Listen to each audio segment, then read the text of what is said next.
Nous bénissons l'Éternel par Jésus-Christ, notre Seigneur et Sauveur. Bien-aimés en Christ, je vous salue encore une fois dans le puissant, glorieux nom de notre Seigneur Jésus-Christ. C'est une grande joie de nouveau que nous nous sommes retrouvés, que nous sommes de nouveau unis dans le corps de Christ pour être réprimandés, pour être enseignés, pour être guidés, pour être conduits dans la connaissance parfaite du Fils unique du Dieu vivant, lui par qui Dieu s'est révélé à l'humanité tout entière. Ainsi, c'est une grande joie, comme je le dis, bien-aimés dans le Seigneur. Nous allons continuer avec Jean-Baptiste, comme l'autre fois, et nous continuons aujourd'hui en parlant du reniement, le renoncement de Jean-Baptiste. Le renoncement de Jean-Baptiste. Pour cela, nous allons lire dans le livre de Matthieu, Matthieu le chapitre 3, au verset 4. Matthieu chapitre 3, au verset 4. Si nous y sommes tous, je le lis dans le puissant nom de Jésus-Christ, notre Seigneur et Sauveur. Matthieu chapitre 3, le verset 4. Jean avait un vêtement de poil de chameau et une ceinture de cuir autour des reins. Il se nourrissait de sauterelles et de miel sauvage. Bien-aimés dans le Seigneur, voici ce que Matthieu chapitre 3, le verset 4, nous enseigne sur la vie de Jean-Baptiste, le précurseur de notre glorieux, majestueux, infiniment puissant Seigneur Jésus-Christ. Donc, nous voyons que Jean était vêtu comment? Il avait un vêtement de poil de chameau et une ceinture de cuir autour des reins. Voici comment Jean était habillé et il se nourrissait de sauterelles et de miel sauvage. Bien-aimés dans le Seigneur, au temps de Jean, il y avait le lin, le pourpre. Et il y a beaucoup qui s'habillaient en lin et en pourpre. Mais Jean, lui, s'habillait en quoi? En vêtements de poil de chameau et une ceinture de cuir autour des reins. Et quand nous examinons exactement cette première phrase de ce verset, cela nous conduit à comprendre que Jean était à l'image de, comment dit-on, d'Élie, que Jean était à l'image d'Élie, puisque Élie aussi avait ce genre de vêtements. Si nous lisons dans 2 Rois chapitre 1, le verset 8,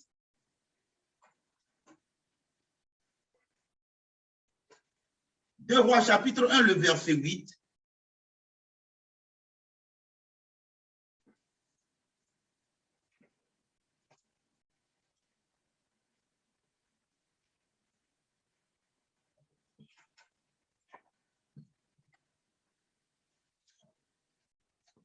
Deux Rois, chapitre 1, le verset 8, si un frère y est, il peut le lire aussi.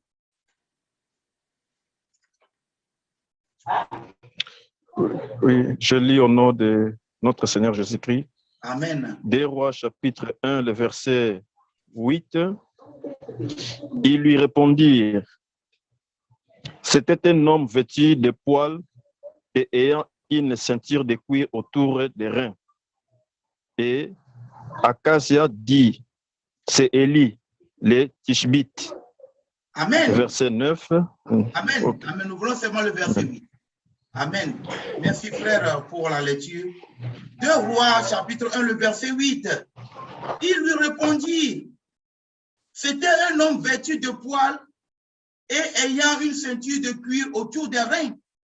Et Achazia dit, c'est Élie le Tishbite.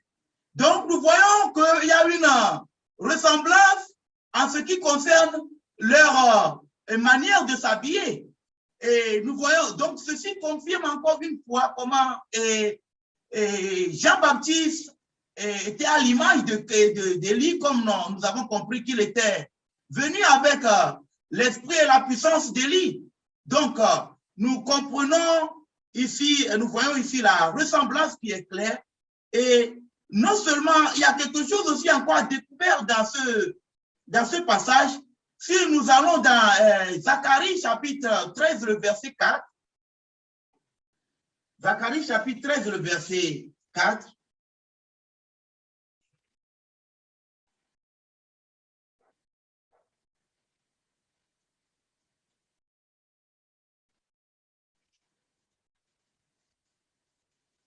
Zacharie chapitre 13, le verset 4, si nous y sommes.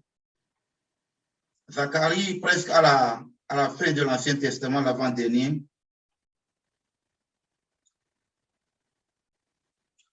Zacharie chapitre 13, le verset 4. Je le lis dans le puissant nom de Jésus-Christ. En ce jour-là, les prophètes rougiront de leur vision quand ils prophétiseront. Et ils ne revêtiront plus un manteau de poil pour mentir. Donc, qu'est-ce que nous devons comprendre par ce passage? C'est comme si leur manière de s'habiller était l'habillement des prophètes de Dieu dans le temps. Ils se revêtaient ainsi de tels habits. Ils se revêtaient ainsi de vêtements de poil, comme nous voyons ici, un manteau de poil. Donc, dans Zacharie chapitre 13, le verset 4, décrit la compréhension que nous avons de Zacharie chapitre 13, le verset 4, décrit cela comme étant le vêtement, ou bien les vêtements que portaient les prophètes. Puisque quand nous relisons, en ce jour-là, les prophètes rougiront de leur vision quand ils prophétiseront, et ils ne revêtiront plus un manteau de poil pour mentir. Donc, nous voyons par cela que les prophètes se revêtaient ainsi. Mais nous voyons, il y a quelque chose de très spécial dans ce verset de Matthieu chapitre 3, le verset 4, et que cette manière de s'habiller n'était pas la meilleure. C'est-à-dire, ce n'était pas le vêtement le plus élégant à dire. Parce qu'au temps là, il y avait des gens qui portaient le pourpre et le lin.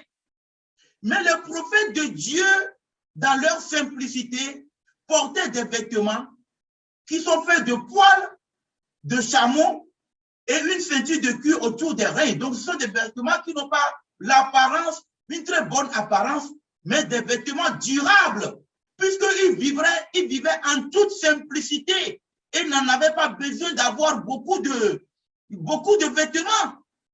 Ils ne recherchaient pas l'élégance, le luxe, comme nous voyons aujourd'hui des prétendus prophètes, des prétendus pasteurs évangélistes qui, à chaque fois vous les voyez, c'est toujours en veste et cravate et pochette pour marier leur cravate et marier leurs chaussures et tout ce qu'ils vont porter. Et leur démarche, même, on voit comment ils se glorifient.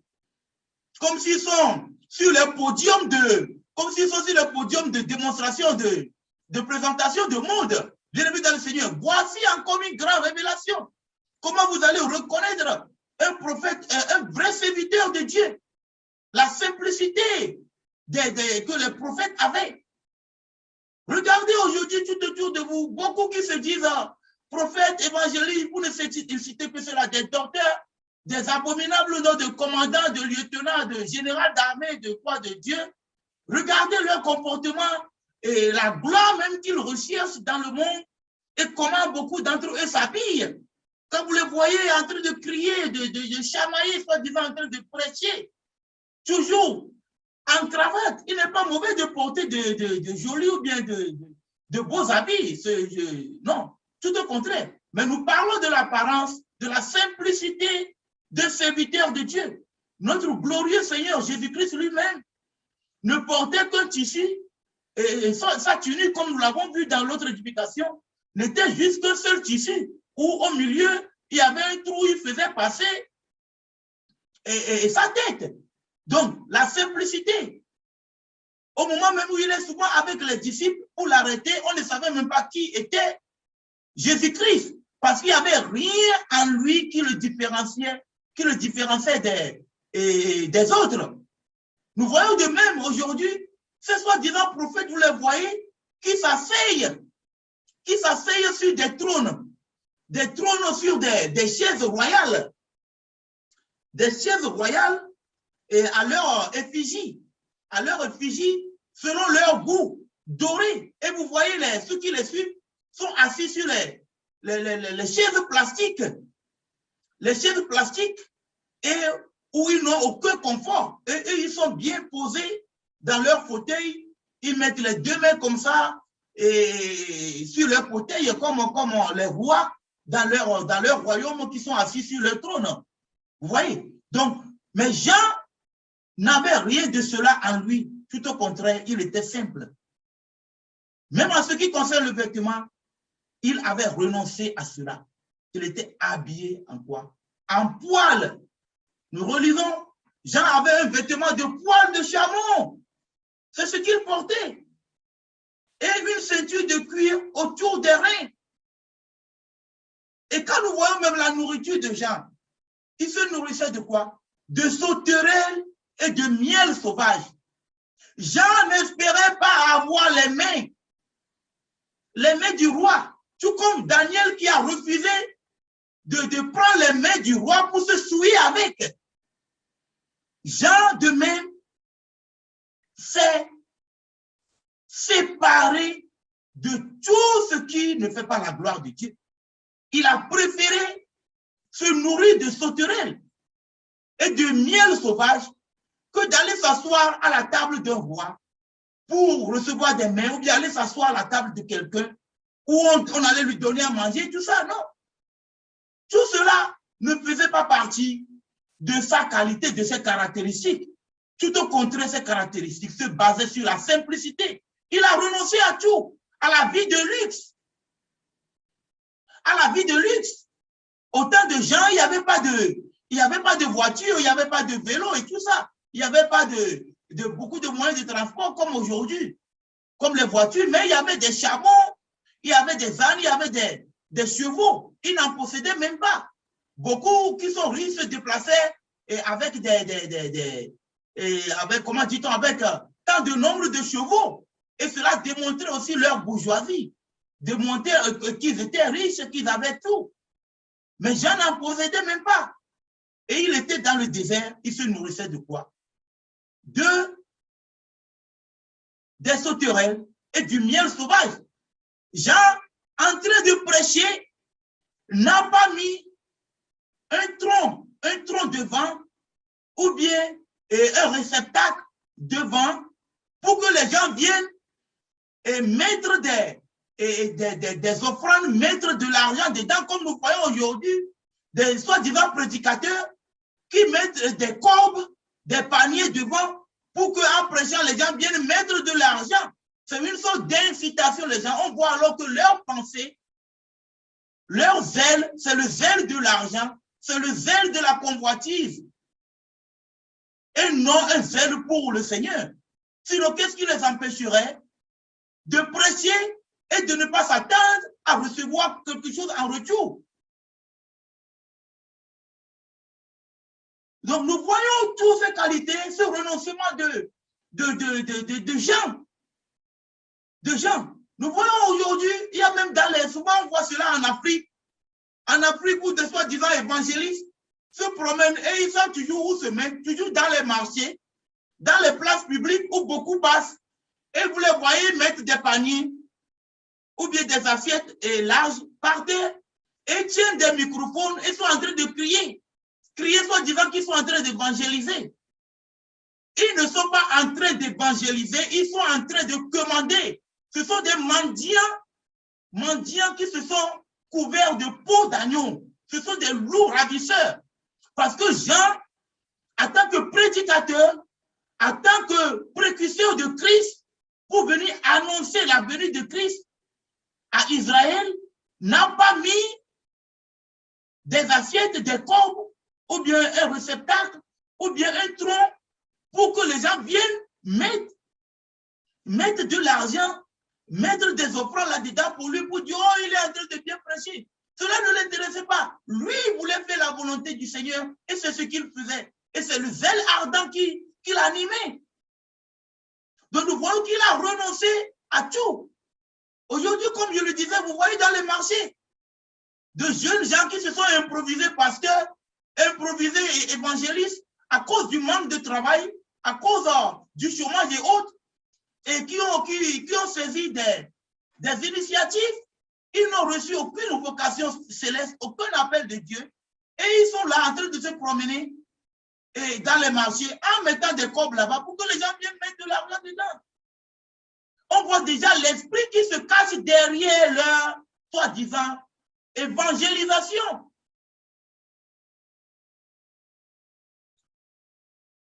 On voit déjà l'esprit qui se cache derrière leur évangélisation. Et cet esprit n'était pas dans Jean. Jean savait que Dieu pourvoira à ses besoins. Et que Dieu ne l'abandonnera pas. Et Jean mangeait les sauterelles qui étaient autorisées à être mangées.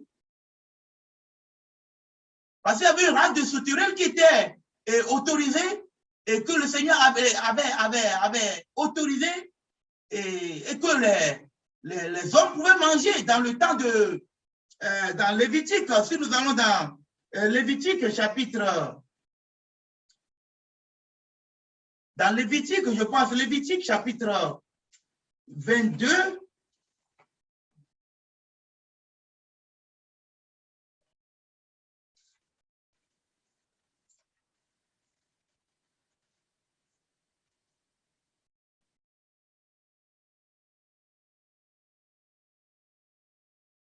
Lévitique chapitre 11, le verset 22, je crois bien, un instant.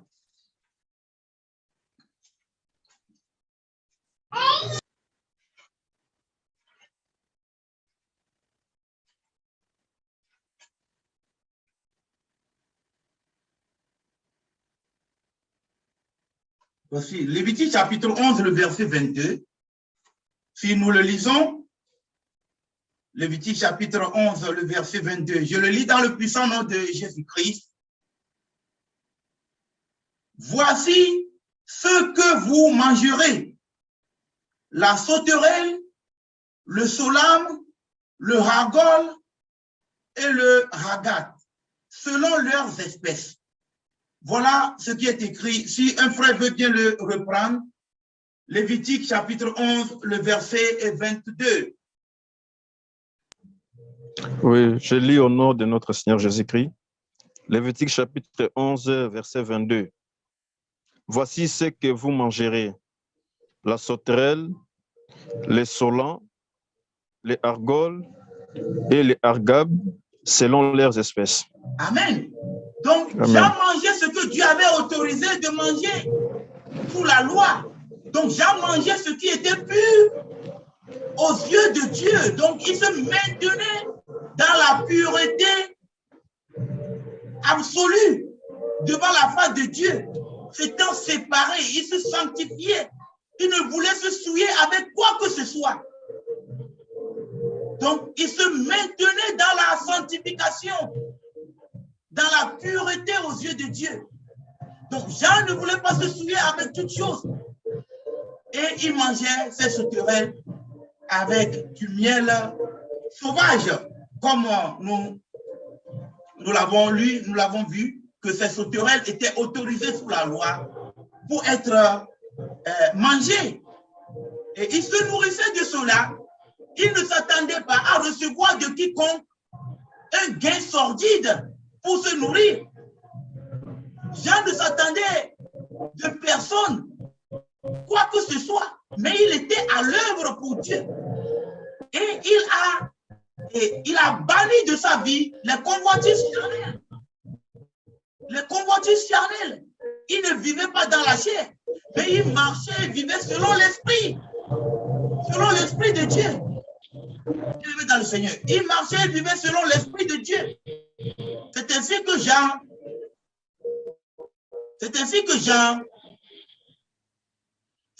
Jean vivait et servait Dieu. Il était pleinement au service de Dieu. Il était entièrement au service du Seigneur. Mais il n'espérait de personne recevoir quoi que ce soit en retour. Quoi que ce soit en retour comme récompense pour survivre. Pas comme nous voyons aujourd'hui dans ces églises, bâtiments, où on dit oui, nous devons payer les frais de l'église, nous devons payer l'électricité, nous devons payer pour l'eau, nous devons payer pour ceci. Et toujours on est en train de collecter de l'argent de la main de ces fidèles qui ont refusé de lire leur Bible. Nous sommes le temple de Dieu. Dieu n'a demandé à personne aujourd'hui d'aller construire un temple. Le temple de l'ère actuelle, c'est notre corps. Selon 1 Corinthiens chapitre 3, le verset 16. Lisons là-bas un tout petit peu, bien aimé dans le Seigneur.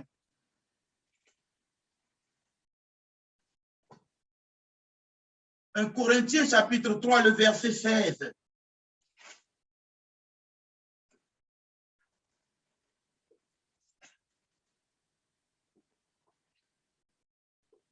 Je le lis dans le puissant nom de Jésus-Christ, notre Seigneur et Sauveur. 1 Corinthiens chapitre 3, le verset 16. Ne savez-vous pas que vous êtes le temple de Dieu et que l'Esprit de Dieu habite en vous? Voilà, c'est une question. Ne savez-vous pas que vous êtes le temple de Dieu et que l'Esprit de Dieu habite en vous? Donc, l'Esprit de Dieu habite en nous. Nous sommes le temple de Dieu. Et l'Esprit de Dieu habite en nous. Donc, nous n'avons pas besoin d'aller dans un temple construit de mains d'hommes. Construit de mains d'hommes pour qu'on vous dise, il faut payer l'électricité, il faut payer ceci, il faut faire ceci, il faut restaurer ceci. Non. Il y avait un temple dans le passé, mais qui fut détruit. Et cela même fut prophétisé par le Seigneur Jésus-Christ. Le temple fut détruit et 70 ans après Jésus-Christ. Et le temple de l'ère actuelle dans lequel nous vivons, et dans laquelle nous vivons, autant pour nous, pour moi, l'ère actuelle dans laquelle nous vivons, le temple de Dieu, c'est notre corps. Nous n'avons pas besoin d'aller dans un autre temple, puisque nous-mêmes, nous sommes le temple de Dieu. Et Jean n'était à la charge de personne. Jean n'était à la charge de personne. Il se nourrissait selon que le Seigneur pourvoyait à ses besoins. Et Jean n'est pas venu, n'est pas envoyé pour se glorifier dans le monde. Comme nous voyons aujourd'hui les faux prophètes, certains même ont des jets, ont des avions privés, ont des yachts.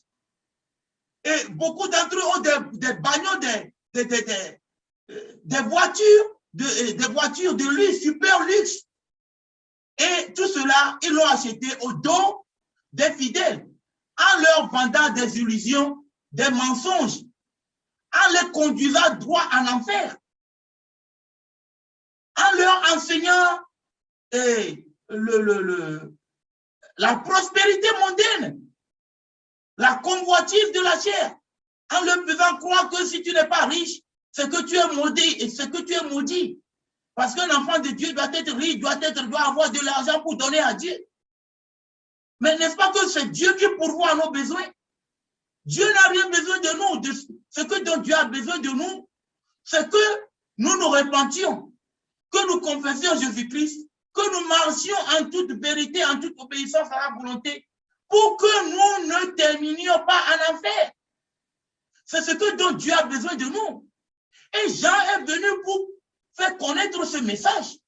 Jean n'est pas venu pour soutirer de l'argent, pour mendier de l'argent. Jean n'est pas venu avec l'esprit de mendicité. Donc, il a renoncé à tout. Il a renoncé à tout et il menait sa vie dans la simplicité. Dans la simplicité absolue, bien-aimé dans le Seigneur. Comme nous pouvons le voir, nous allons relire encore Matthieu 3, le verset 4. Jean avait un vêtement de poil de chameau et une ceinture de cuir autour des reins. Il se nourrissait de sauterelles et de miel sauvage. Aujourd'hui, nous allons voir des faux prophètes qui vont justifier que celui qui sert le Seigneur doit se nourrir de ce qui vient des offrandes et autres. Certes, mais ce n'est pas une obligation. Quelqu'un qui est vraiment au service du Seigneur ne doit pas mettre cela en première position. Cela ne doit pas être le but de sa vocation. Mais nous voyons malheureusement que c'est ça qui est le but de la vocation de beaucoup de ces faux prophètes aujourd'hui. Ce qui les amène même à être des faux, puisque ce n'est pas le salut des âmes qui les importe, qui est leur préoccupation. Pourtant, ils disent qu'ils sont là pour que les gens soient sauvés, qu'ils veulent prêcher pour que les gens soient transpercés et qu'ils soient sauvés. Mais ce sont eux qui incitent plus les gens à vivre dans le désordre. Vous les voyez partout, où les églises, les soi-disant églises, et les églises bâtiments sont pleins. Il y a les prostituées qui viennent avec les mèches, qui portent les rouges à lèvres, qui viennent au dessin au style jézabélique, maquillés, décorés, qui sont même plus pires en les voyant, leur look, leur aspect même, est plus pire que l'aspect même des gens du monde, puisque eux, ils prétendent être des chrétiens. Il en est aussi des hommes qui viennent toujours, qui veulent se faire voir, qui portent des vestes, cravatés avec des pochettes et tout ça, des chaussures. Quand on dit le temps de l'offrande, ils dansent, ils marchent. Et pourquoi les gens les regardent, les observent? Pour être vus des hommes. Pour démontrer qu'ils sont bien habillés. Donc ces églises sont des églises bâtiments, des églises qui ne sont pas des églises en réalité, mais qui sont des lieux du culte et habitation de démons, qui sont des lieux de culte de démons, où on n'invoque pas, on ne sert pas Dieu, mais on sert maman, l'argent. On sert maman. Où on sert maman, où on voit toutes ces femmes, tous ces hommes de catégorie, hommes comme femmes, remplis d'esprit du monde. Et le prétendu berger est là. Il a des yeux, mais il ne voit pas. Il a des oreilles, mais il n'entend pas. Il a une bouche, ou bien ils ont des bouches, mais ils ne parlent pas pour réprimander. Parce qu'ils ont peur que si en réprimandant, les gens vont fuir leur épicerie, les gens vont fuir leur discothèque, les gens vont fuir leur boîte de nuit, les gens vont fuir leur salle de distraction et de divertissement, qui sont ces églises. Mais Jean n'était sous le contrôle, la domination, ou bien ne se laissait pas influencer par quiconque. Il n'était pas dépendant, pour dire en vrai mot, il n'était pas dépendant de quiconque. Il était indépendant. Et c'est ainsi qu'il pouvait exercer son ministère en toute vérité, jusqu'à être martyrisé à cause de la vérité. Il était prêt, engagé. Il a rejeté toutes les œuvres de la chair. Et il a laissé Dieu pourvoir à ses besoins, comme c'est écrit dans Matthieu chapitre 6. Lisons dans Matthieu chapitre 6. Matthieu chapitre 6.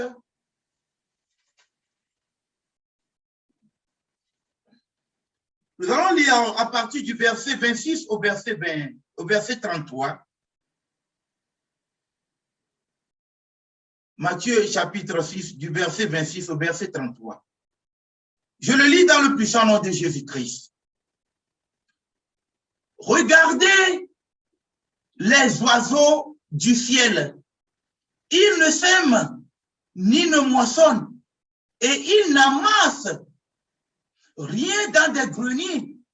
Et votre Père céleste les nourrit. Ne valez-vous pas beaucoup plus que...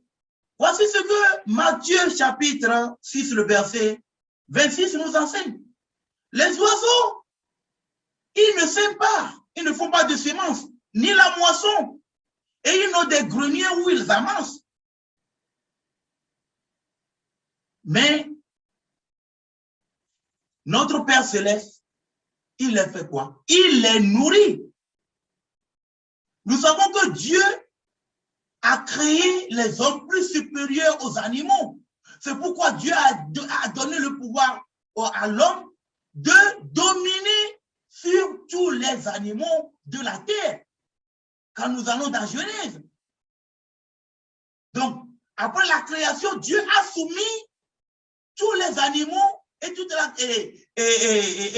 qui est sur la terre sous la domination de l'homme, que l'homme domine sur tout cela.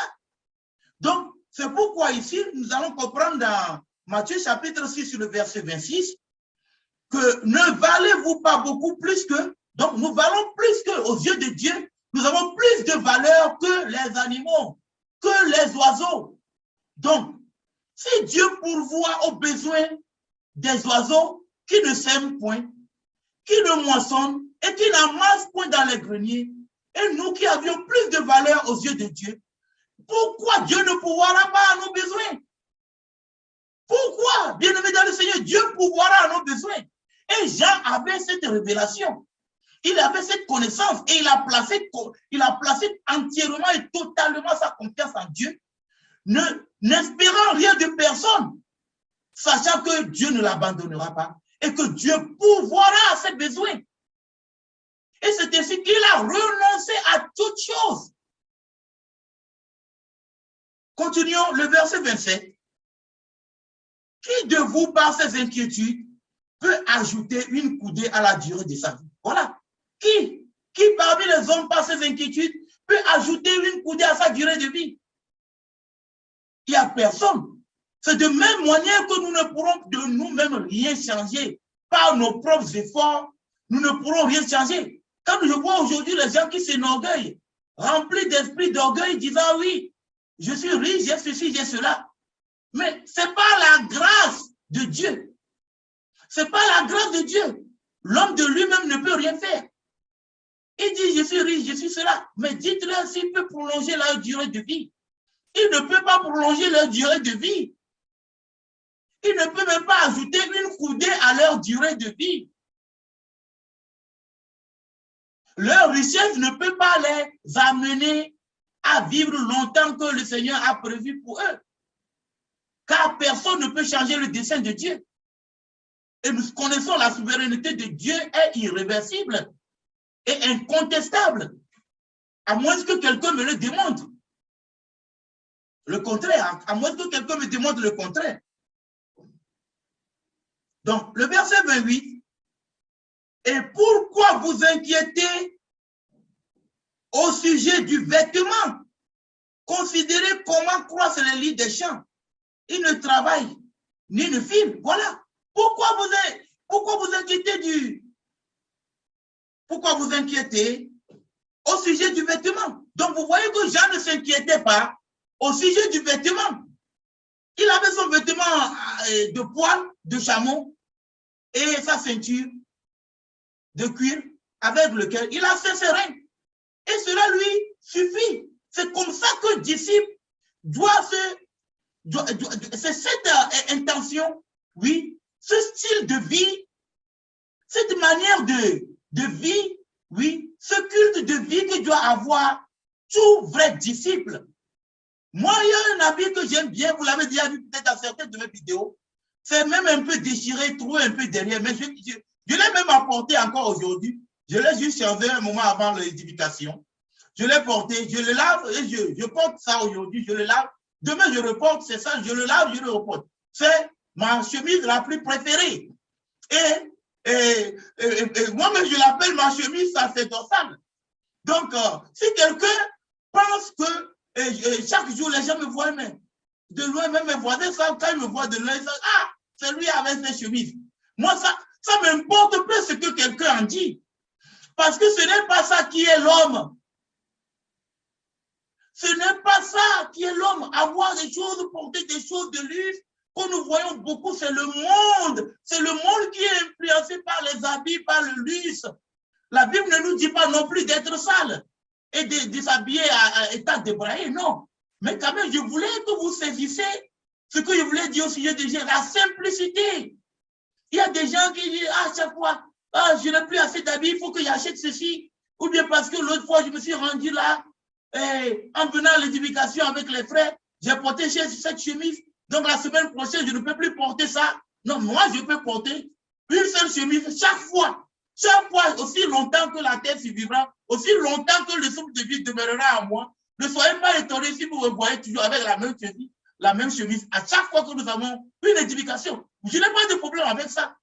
Je ne me reproche même rien. Tout au contraire, je me réjouis. Parce que, à quoi sert-il à un homme de gagner le monde s'il perd son âme? Et nous devons lutter pour le salut de nos âmes, pour que nous soyons sauvés, et non pour que nous soyons vus des âmes. Pardon, que nous soyons vus des hommes. Pour dire, ah, je suis bien habillé, je porte des bracelets qui coûtent des milliers d'euros, ou bien des millions de francs CFA, ou bien de dollars, je ne sais pas.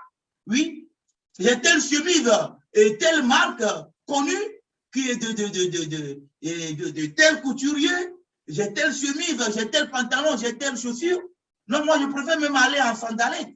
Aller en sandales, ça, je n'ai pas de problème avec ça. Et je ne prêche pas Christ pour devenir riche, ou bien pour être aidé pour recevoir de l'argent de quiconque. Malheur à moi si je ne le fais pas. Parce que moi, j'étais dans le monde et le Seigneur m'a sauvé. Et le Seigneur m'a dit, tu dois annoncer ma parole. Tu dois amener beaucoup d'âmes, tu dois gagner d'âmes pour moi. Et c'est le but, c'est le but, c'est le but. Et c'est la vocation que j'ai reçue du Seigneur, bien-aimé dans le Seigneur. Si quelqu'un trouve bien de donner de l'offrande pour soutenir le ministère, gloire à Dieu, si personne ne le fait aussi, ce n'est pas pour ça que moi, je sers Christ. Tout comme Jean-Baptiste nous l'a démontré, il s'est mis au service de Christ, engagé. D'ailleurs, c'est pour cela qu'il est envoyé en tant que précurseur pour annoncer Christ, la venue de Christ à Israël. C'était ça sa mission. Il n'est pas venu pour devenir riche, pour mendier. Il n'est pas venu avec l'esprit de mendicité. Il n'est pas venu pour démontrer qu'il est un beau homme et qu'il a de jolis habits ou tout ça. Non. Jean a renoncé à tout cela. Même en ce qui concerne ce qu'il mangeait, il n'était à la charge de personne. Il ne s'est mis à la charge de quiconque. Donc, il a renoncé, bien-aimé dans le Seigneur. Il a renoncé à tout ça. Et comme nous le voyons, Jean ne s'inquiétait pas en ce qui concerne le vêtement. Il était dans la joie, rempli de la puissance du Saint-Esprit. Il était dans la joie, au service du Seigneur, dans son vêtement de poil, de chameau et dans sa ceinture de cuir. Il était dans la joie. Donc, comme nous l'avons vu, Matthieu chapitre 6, le verset 28. Et pourquoi vous inquiétez au sujet du vêtement? Considérez comment croissent les lits des champs. Ils ne travaillent ni ne filent. Le verset 29. Cependant, je vous dis que Salomon, même dans toute sa gloire, n'a pas été vêtu comme l'un d'eux. Voilà. Salomon, même dans toute sa gloire, n'a pas été vêtu comme l'un d'eux. Le roi Salomon, à qui Dieu a donné la sagesse,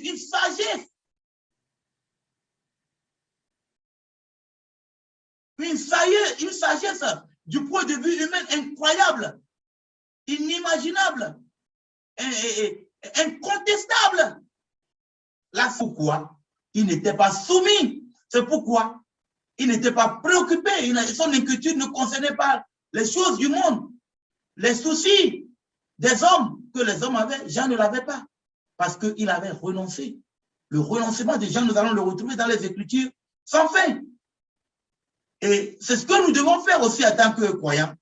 Vu que nous sommes une fois dans Romains chapitre 8, nous voulons retourner dans Luc chapitre 14 au verset 33. Luc chapitre 14 au verset 33. Luc chapitre 14 au verset 33.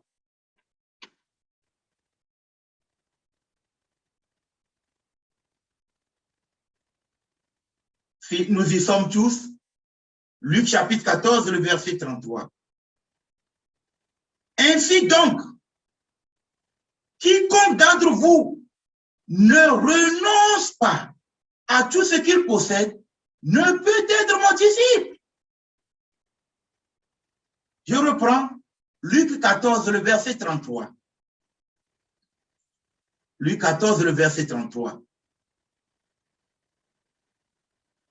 Ainsi donc, quiconque d'entre vous ne renonce pas à tout ce qu'il possède ne peut être mon disciple.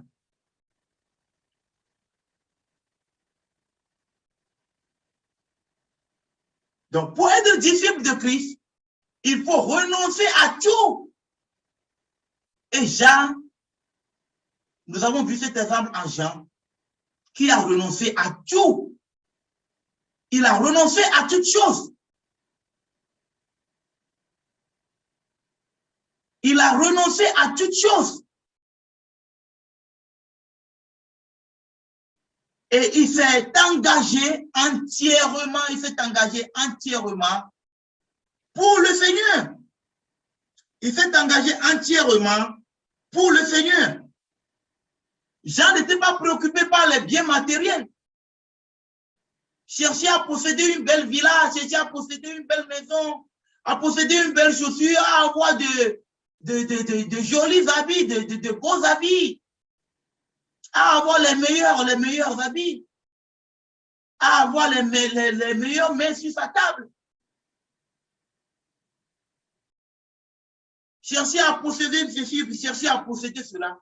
Les biens matériels, tout cela n'était pas la préoccupation de Jean-Baptiste. Il a renoncé à tout cela, bien aimé dans le Seigneur. Il a renoncé à tout cela. Jean a renoncé à tout cela. Et il est resté fidèle à Dieu. Il est resté fidèle à Christ. Et il a marché en toute sainteté, en toute obéissance à la volonté de Dieu.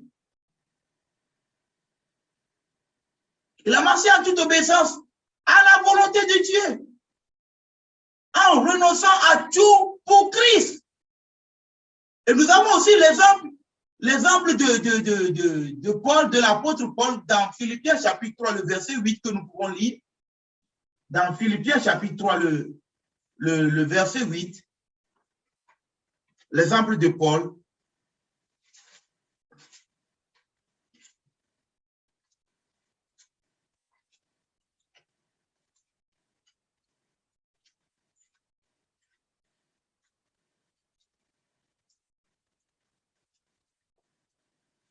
Philippiens chapitre 3, le verset 8.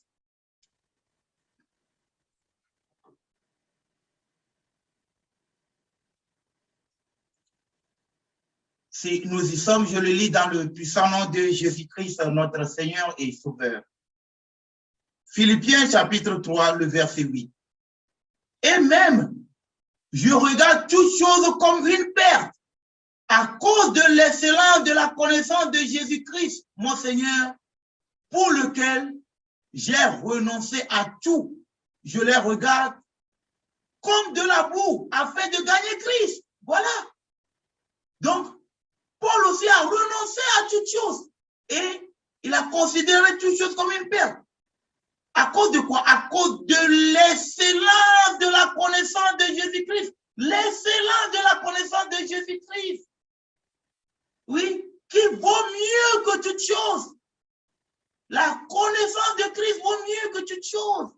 À cause de l'excellence de la connaissance de Jésus-Christ, mon Seigneur, pour lequel j'ai renoncé à tout, dit Paul.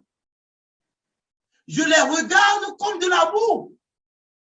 Paul considérait aussi toutes choses comme de la boue, qui n'avait pas de la valeur à ses yeux.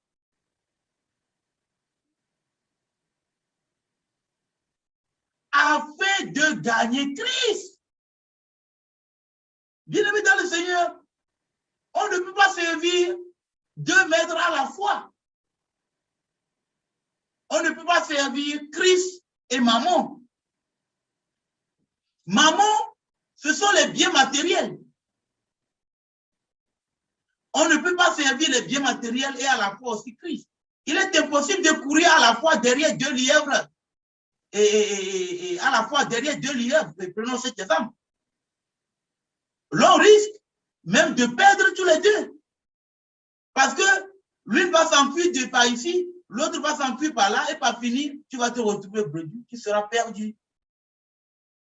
Ainsi, tu ne peux pas servir Christ et maman. Tu ne peux pas courir derrière l'argent à la fois et dire derrière les choses du monde, t'accrocher aux choses du monde, être préoccupé, être influencé et te laisser impacter par les choses du monde. Que les choses du monde ont de l'impact sur ta vie et à ce moment dire que non, tu crois en Christ, non. Lorsque tu es impacté par les choses du monde, tes soucis, tes pensées sont fixées sur ces choses du monde et non sur Christ. Alors tu perds Christ.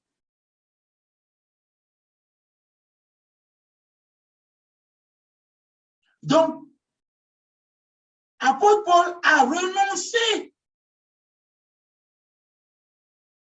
à toutes choses et à considérer tout comme de la perte, comme de la boue, afin de gagner Christ. Et c'est ce que Jean aussi, Jean a considéré tout comme de la boue. Son vêtement de poil, lui, était suffisant. Son vêtement de poil, lui, était suffisant avec sa ceinture en cuir. Et les sauterelles, Dieu en mettait assez à sa portée, avec le miel sauvage. Dieu pourvoyait à ses besoins. Et cela était suffisant pour lui. Il se contentait. Il était dans la joie.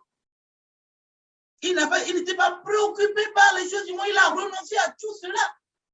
Il a considéré toutes les autres choses du monde, toutes les autres choses, comme de la boue, comme une perte, à cause de l'excellence de la connaissance de Christ.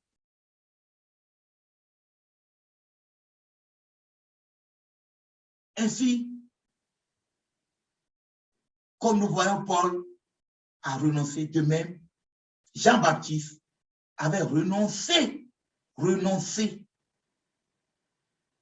à toutes ces choses, bien-aimés, dans le Seigneur. Il a renoncé à toutes ces choses. Et il a refréné aussi son appétit. Il a refréné son appétit parce qu'il n'était pas quelqu'un qui avait le choix à chercher du nord. Aujourd'hui, il faut que je mange de la salade, il faut que je mange du poulet braisé, il faut que je mange tel agneau bien préparé, il faut que je mange tel pain, il faut que je mange ceci. Non. Il a refréné son appétit. Et c'est ce que doit faire tout croyant. C'est ce que doit faire tout croyant. Lisons Luc chapitre 21, le verset 34. Luc chapitre 21, le verset 34.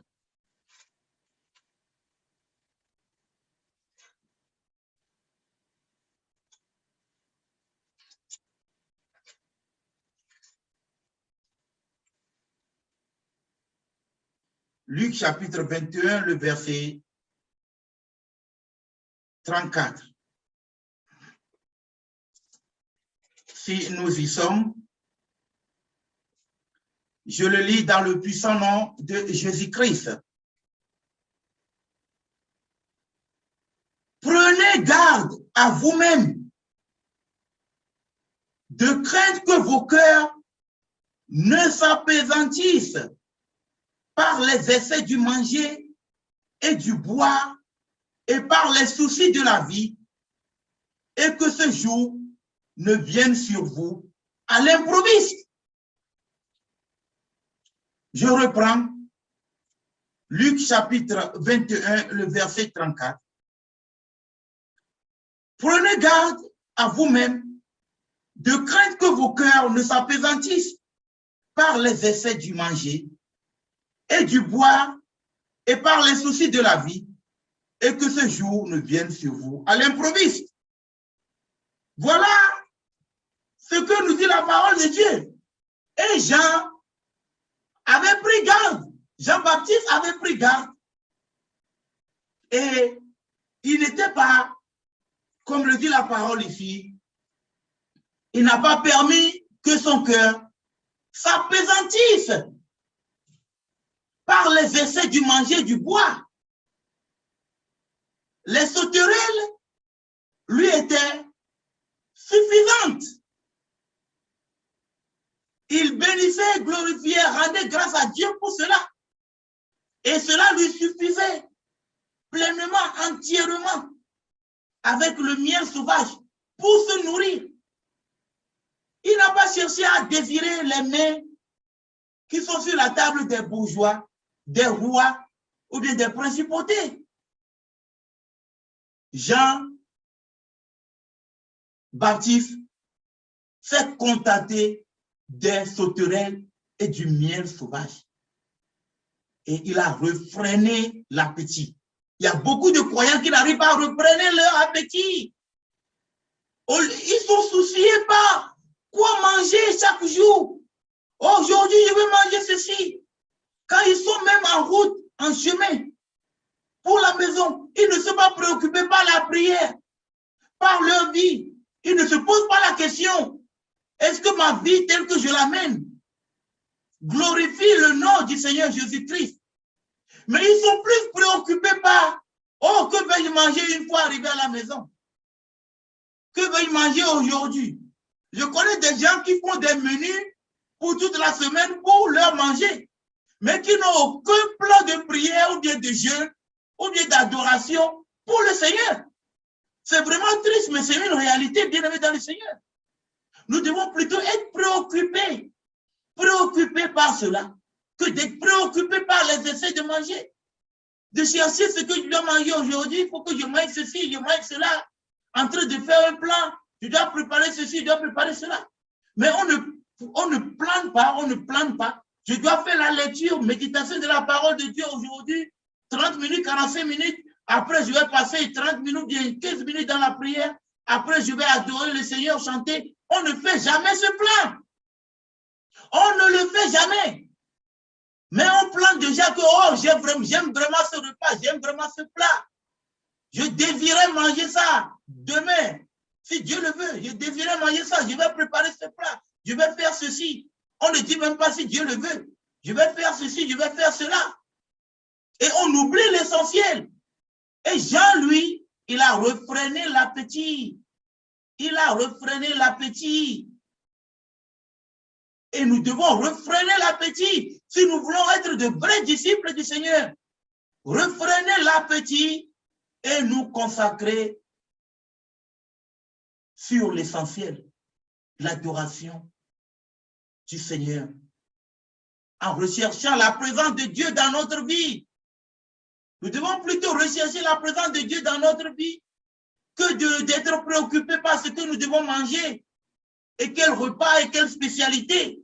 Il n'est pas mauvais de dire, ok, je mangerai ceci aujourd'hui, mais ce qui doit être primordial, ce qui doit être plus nécessaire, l'essentiel doit être la recherche du Seigneur dans notre vie. Nous devons faire un plan pour cela. Cela doit être notre plan éternel aussi longtemps que le souffle de vie demeure en nous. Cela doit être automatique. Et nos pensées au repas, bien aimé dans le Seigneur. Et Jean, lui, il s'est mis à l'aise, si je peux le dire ainsi, c'est-à-dire que Jean, il se réjouissait, il avait la réjouissance dans ses sauterelles et dans le miel, et il ne désirait même pas plus que cela. Cela lui était suffisant, pleinement suffisant. Ainsi, il refrénait l'appétit, bien-aimé dans le Seigneur. Il refrénait l'appétit. Nous allons parler du renoncement. En parlant des convoitises charnelles, nous allons lire Romains chapitre 13, le verset 14. Romains chapitre 13, le verset 14.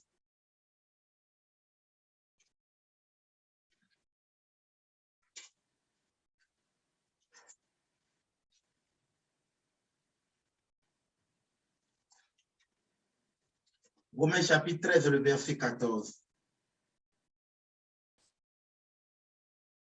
Je le lis dans le puissant nom de Jésus-Christ, notre Seigneur Sauveur, Romains 13, verset 14. mais revêtez-vous du Seigneur Jésus-Christ et n'ayez pas soin de la chair pour en satisfaire les convoitises.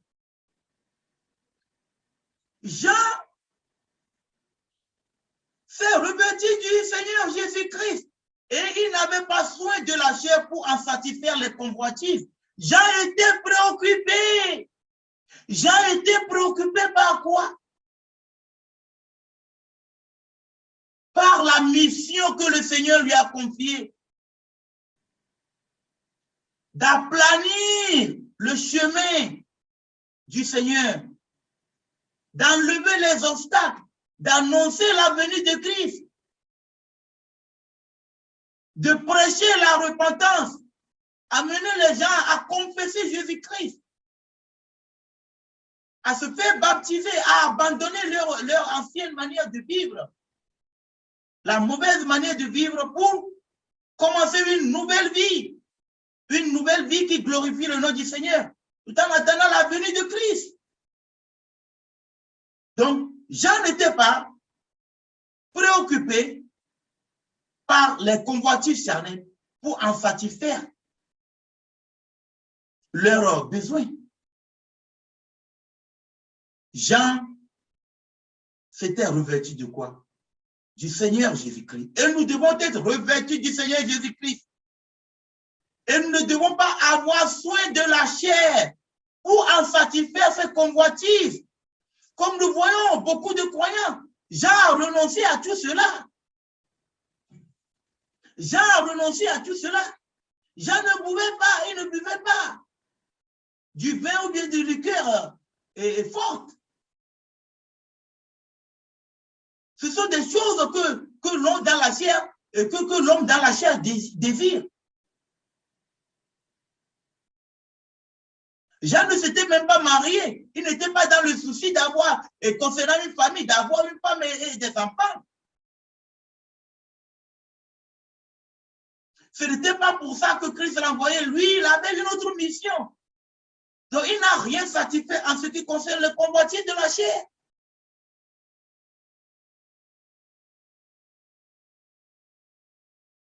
Jean n'avait rien satisfait de cela.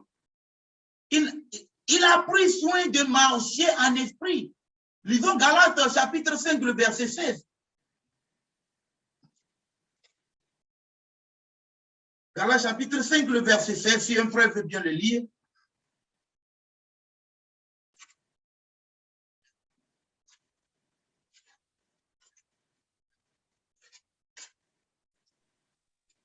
Je lis la parole de Dieu. Amen. Un instant, frère. Il faut que j'y sois, oui. Oui, vas-y. Galates chapitre 5, verset 16. Je lis la parole de Dieu. Amen. Je dis donc, marchez selon l'esprit et vous n'accomplirez pas les désirs de la chair. Amen. Je dis donc, marchez selon l'esprit et vous n'accomplirez pas les désirs de la chair. Donc, nous voyons que Jean n'a rien accompli. Il n'a accompli aucun désir de la chair. Les désirs de la chair, Jean ne les a pas accomplis. Pourquoi? Parce qu'il marchait selon l'esprit du Seigneur. Il a renoncé aux convoitises charnelles, aux désirs de la chair. Jean a fait quoi? Il a renoncé aux désirs de la chair. Il n'a satisfait aucun des désirs de la chair parce qu'il marchait comment? Selon l'esprit. Il était rempli du Saint-Esprit dès le sein de sa mère. Et il a marché selon l'esprit. Et il a rempli sa mission. Il a accompli sa mission pour laquelle il a été envoyé. Et c'était ça qui était sa préoccupation. Sa préoccupation n'était pas dans d'autres choses, dans les soucis du monde, dans les convoitises de la chair. Jean a marché seulement selon l'esprit pour ne pas accomplir les désirs de la chair. et Jean n'a pas satisfait les désirs de la chair. Mais tout au contraire, il a satisfait les désirs du Seigneur, la mission pour laquelle il a été envoyé, annoncer la venue du Seigneur Jésus-Christ, aplanissez le chemin, enlever les obstacles avant la venue du Seigneur. Bien-aimés dans le Seigneur, que la paix du Christ soit avec vous, dans le puissant, glorieux nom du Seigneur Jésus-Christ.